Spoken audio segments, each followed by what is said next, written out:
కొన్నిసార్లు మనం అలా ఏదైనా మిస్టరీ థ్రిల్లర్ సినిమా చూస్తాం. చూసిన తర్వాత కూడా ఆ సినిమా మన మైండ్లో తిరుగుతూనే ఉంటుంది. రాత్రి పడుకున్నాక కూడా ఆ సీన్లు గుర్తుకొస్తాయి, నిద్ర పట్టకుండా చేస్తాయి. అలాంటి అనుభూతిని నాకిచ్చింది ఒక తెలుగు సినిమా చీకటిలో. ఇదొక సస్పెన్స్ థ్రిల్లర్ మూవీ. దాదాపు 2 గంటలు నిడివి ఉన్న ఈ సినిమా మొదలైన దగ్గర్నుంచి చివరి వరకు ప్రేక్షకుడిని సీటుకు అతికించేస్తుంది. ఏం జరగబోతోంది, తర్వాత ఏ మలుపొస్తుంది అనే ఉత్కంఠను ప్రతి సీన్లో కొనసాగిస్తుంది. ఈ సినిమా కథ సంధ్య అనే అమ్మాయి చుట్టూ తిరుగుతుంది. ఆమె ఒక జర్నలిస్ట్. అంతేకాదు, ఒక పాడ్కాస్ట్ కూడా నడుపుతుంది. ఆ పాడ్కాస్ట్ ద్వారా క్రైమ్ల గురించి మాట్లాడుతూ నిజాలను బయటపెట్టే ప్రయత్నం చేస్తుంటుంది. సమాజంలో జరుగుతున్న అన్యాయాల్ని వెలుగులోకి తీసుకురావడమే ఆమె లక్ష్యం. అయితే ఒకరోజు ఆమె జీవితాన్ని పూర్తిగా మార్చేసే సంఘటన జరుగుతుంది. ఆమె చాలా సన్నిహితమైన స్నేహితురాలు హత్యకు గురవుతుంది. ఈ ఘటన సంధ్యను లోపల్నుంచి కుదిపేస్తుంది. ఇది సాధారణ హత్య కాదని, దీని వెనుక పెద్ద మిస్టరీ ఉందని ఆమె కనిపిస్తుంది. అప్పుడామె తన జర్నలిస్ట్ మైండ్తో ఈ కేసు వెనుక ఉన్న నిజాన్ని వెలికితీయాలనుకుంటుంది. ఆ దర్యాప్తులో ఆమెకొక భయంకరమైన నిజం తెలుస్తుంది. గత 20 సంవత్సరాలుగా ఒక సీరియల్ కిల్లర్ వరుసగా హత్యలు చేస్తూ వస్తున్నాడు. కాని ఇప్పటివరకు అతడు పోలీసులకు చిక్కలేదు. అతడు చాలా తెలివైనవాడు. ప్రతి హత్య తర్వాత ఎలాంటి ఆధారాలు మిగలకుండా మాయమవుతాడు. పోలీసులకే తలపట్టుకునేలా చేస్తాడు. ఇలాంటి ఒక కిల్లర్ గురించి తెలుసుకున్న సంధ్య తన పాడ్కాస్ట్ను ఆయుధంగా మార్చుకుంటుంది. ఆ సీరియల్ కిల్లర్ను పబ్లిక్గా ఛాలెంజ్ చేయాలని నిర్ణయించుకుంటుంది. నిన్ను బయటకు లాగుతాను అనే రీతిలో పాడ్కాస్ట్ ద్వారా సంకేతాలిస్తూ ముందుకు వెళ్తుంది. కాని ఇదే ఆమె జీవితాన్ని ప్రమాదంలోకి నెట్టేస్తుంది.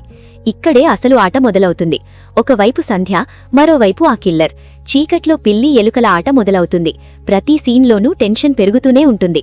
సంధ్య ఈ మిస్టరీని ఛేదిస్తుందా, లేదా ఆ కిల్లర్ చేతిలో ఆమె కూడా బలైపోతుందా అనే సందేహంతో మనం సినిమా చూస్తూనే ఉంటాం. ఈ సినిమాలో చూపించిన మిస్టరీ చాలా డార్క్గా ఉంటుంది.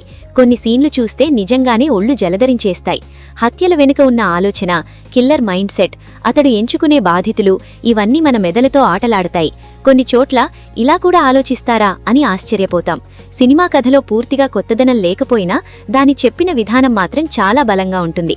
ముఖ్యంగా ఒక పాడ్కాస్ట్ను ఆధారంగా చేసుకుని కిల్లర్ను ఛాలెంజ్ చేయడం అనే ఐడియా సినిమాకు ప్రత్యేకతను తీసుకొచ్చింది. ఇది కథను మామూలు క్రైమ్ థ్రిల్లర్ స్థాయిని దాటి మరింత ఆసక్తికరంగా మార్చింది. ఈ సినిమాలో ప్రధాన పాత్రలో శోభితా ధులిపాళ కనిపిస్తుంది. ఆమె నటన ఈ సినిమాకు పెద్ద బలం. ఒక్కరే స్క్రీన్ మీద ఉండే సీన్లలో కూడా ఆమె ప్రేక్షకుణ్ణి బోర్ కొట్టనీయదు. ఆమె భయం, ధైర్యం, సందేహం, కోపం, ప్రతి ఎమోషన్ చాలా సహజంగా అనిపిస్తుంది. పెద్ద స్టార్ కాస్ట్ లేకపోయినా ఆమె ఒక్కరితోనే సినిమా ముందుకు నడిచిపోతుంది. శోభితా క్యారెక్టర్ను చూసినప్పుడు ఇంకెవ్వరూ అవసరం లేదు అనిపిస్తుంది. ఆమె స్క్రీన్ ప్రెజెన్స్ సినిమాను మరింత బలంగా నిలబెడుతుంది. ముఖ్యంగా ఇన్వెస్టిగేషన్ సీన్లలో ఆమె చూపించే ఇంటెన్సిటీ బాగా వర్క్ అవుతుంది. ఈ సినిమా బీజీఎం కూడా చెప్పుకోవాలి. ఇది చాలా లౌడ్గా ఉండదు, కానీ అవసరమైన చోట టెన్షన్ను పెంచుతుంది. క్రైమ్, థ్రిల్లర్ జానర్ సినిమాల్లో మ్యూజిక్ చాలా ముఖ్యమైన పాత్ర పోషిస్తుంది. సరైన బీజీఎం లేకపోతే ఆ భయం, ఉత్కంఠ సరిగ్గా ప్రేక్షకుడికి చేరవు. చీకటిలో మ్యూజిక్ అటువంటి సపోర్ట్ ఇస్తుంది. రాక్షసన్ లాంటి సినిమాల లెవెల్లో కాకపోయినా తన పని మాత్రం బాగా చేస్తుంది. హిందీ డబ్బింగ్ కూడా బాగుంది. ఎక్కడా కృత్రిమంగా అనిపించదు. తెలుగులో చూస్తున్న వాళ్లకు బాగా కనెక్ట్ అవుతుంది.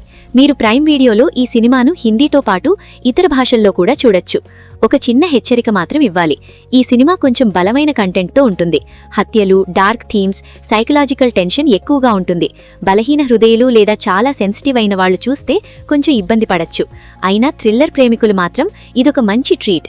మొత్తానికి చీకటిలో ఒక భయంకరమైన మిస్టరీతో నడిచి క్రైమ్ థ్రిల్లర్.